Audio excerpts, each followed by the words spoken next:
Hello chess fans, this is Rick from Chess to Impress. The 2018 Candidates Tournament is behind us.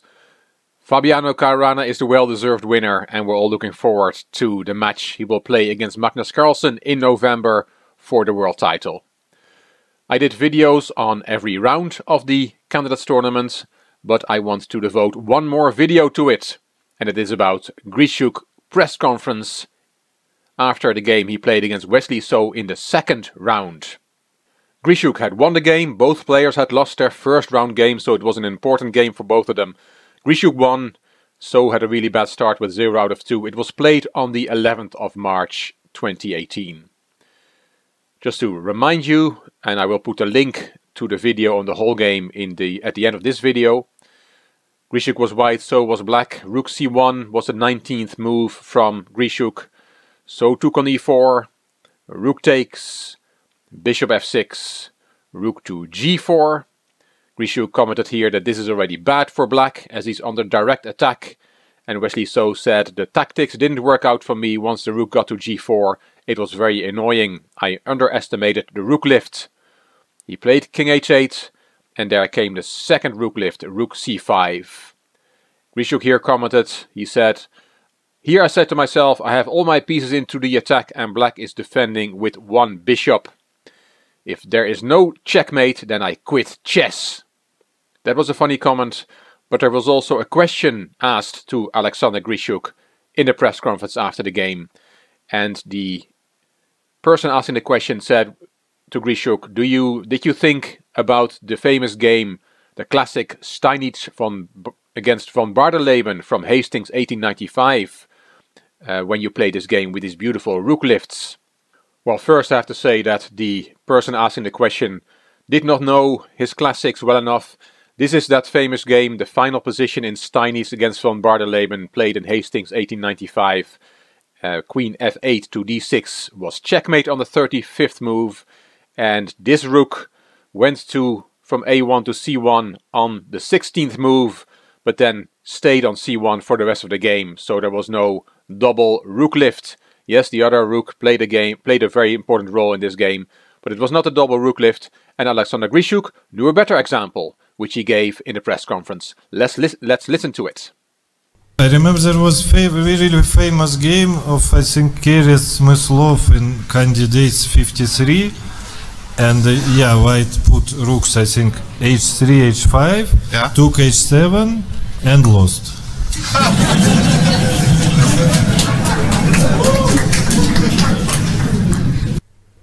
And this was a much better example that Grischuk gave than the journalist asking the question, as we'll see. So let's look at that game. It was Paul Keres against Wesley Smyslov in the Candidates Tournament, Zurich 1953. It was played on the 13th of October of that year, and it was round 24 of 28. Smyslov would go on to win the tournament and challenge Michael Botwinnik for the world title in 1954.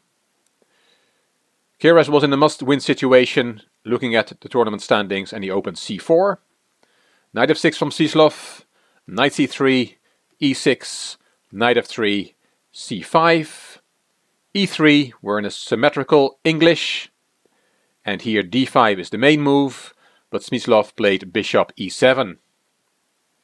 And here d4 is by far the most popular move, but Keres played b3.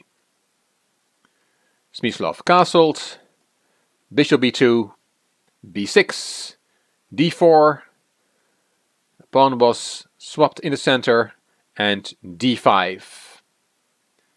Bishop d3, knight c6. This position can also arise from a queen's gambit declined. It's a transposition. Keres castled, bishop b7, rook c1, rook c8, rook e1. Both players have developed their pieces in a very classical way. Knight b4. Keres does not want to lose the bishop pair, so he plays his bishop back to f1. Knight e4. The other knight comes in. a3. Keres kicks one of the knights. The other knight takes on c3. And Keres took back with the rook. lifting this rook with a kingside attack already in mind. Also taking with the bishop, there's a tactical problem with that. If he had taken with the bishop, there is knight a2. And not only does black win the bishop pair because of this fork, it's even worse for white. Rook c2, knight takes, rook takes, and then the a3 pawn goes. So this is not good for white. He took back with the rook on c3. Knight c6, knight back, knight e5. That knight was swapped, and Keres took back with the other rook. Rook takes e5. 2 rook lifts, like in the Grischuk So game, and not as in the Steinitz von Bardeleben game. Bishop f6, and the rook went to h5. This is already very dangerous for black, because white is threatening to take on h7, with queen h5 to follow, and then rook h3, and that will lead to checkmate. So black has to be careful. g6 was played, hitting the rook, and now a very spectacular move from Keres. Rook c to h3. Here Smyslov took a lot of time. He said later that he couldn't find a forced win for white after g takes h5. But he saw that white will have a very strong attack for the sacrificed rook, and he decided to look for another move. If he had taken the rook, then Keres would have taken with the queen. And then rook e8 is the only move. There's a checkmate threat on h7, so you have to make some space for your king, rook e8. And then a possible variation is rook g3 check.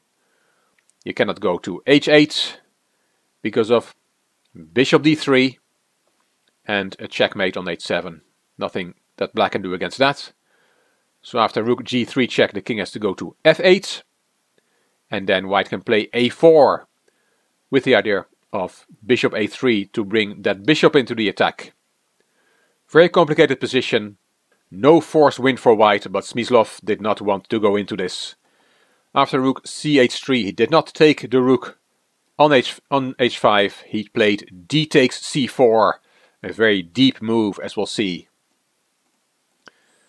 David Bronstein analyzed this game, the famous David Bronstein. He gave this line, which leads to a drawish endgame. He gave queen g4. Now this pawn is pinned, so you cannot take the rook. Then Bronstein gave c3. And then bishop takes. The line went as follows. Rook takes c3. Not the best move. Queen d6 instead is a better move, and black will have some chances to win this game. He has some advantage. But after rook takes c3, we get a drawish position. Rook takes, queen takes d4, the queens are swapped, and rook c7. Black takes the rook, but white takes black's bishop. We have opposite colored bishops on the board, an extra pawn for black, but these h-pawns don't look very strong. This is a drawish endgame.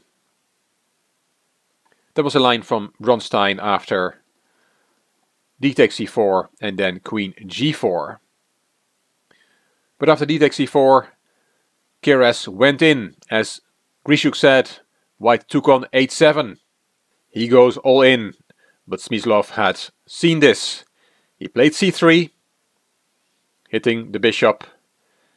White had a very nice move here. Keres played queen c1. And now you cannot take that bishop because there's queen h6 with a forced mate in 2. White is playing rook h8 check.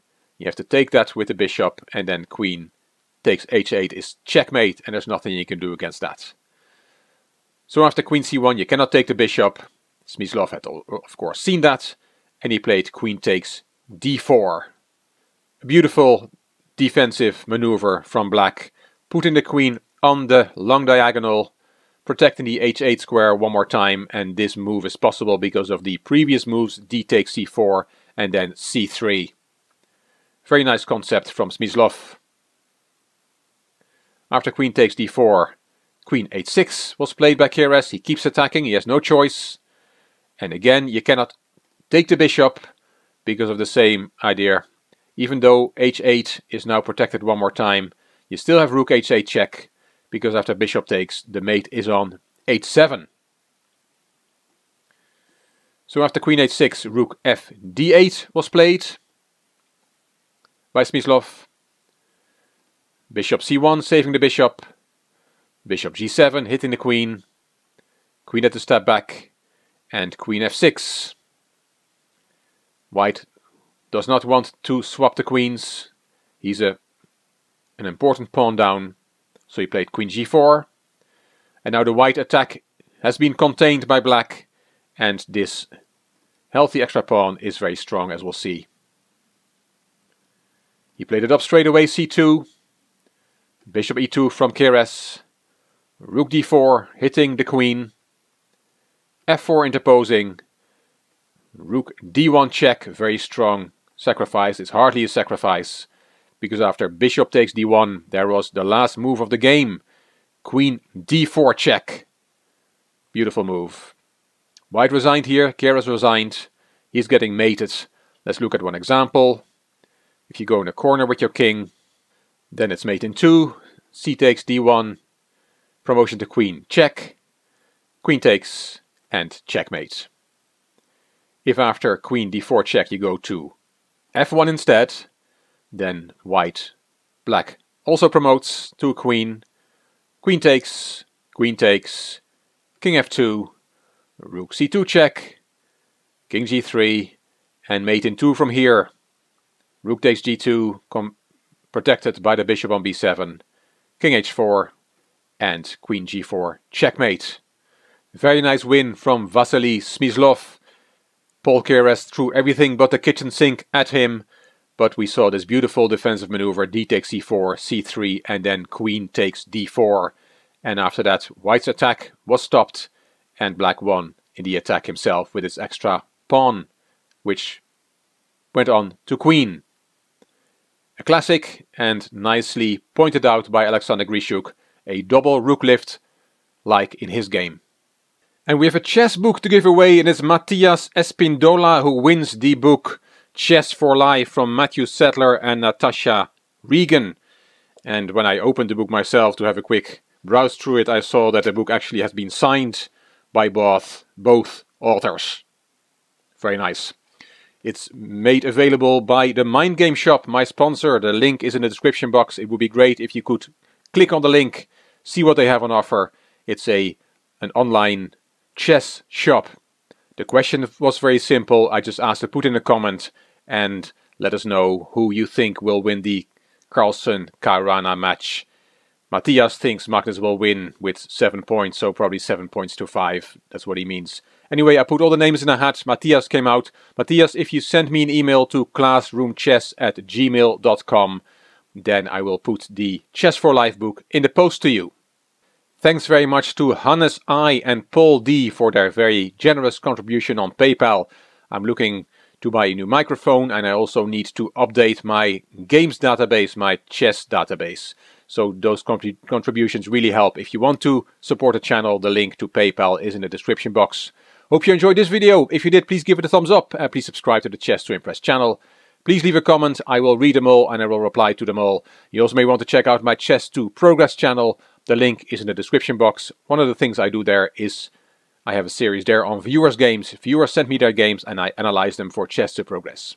This is Rick for Chess to Impress. Thank you for watching.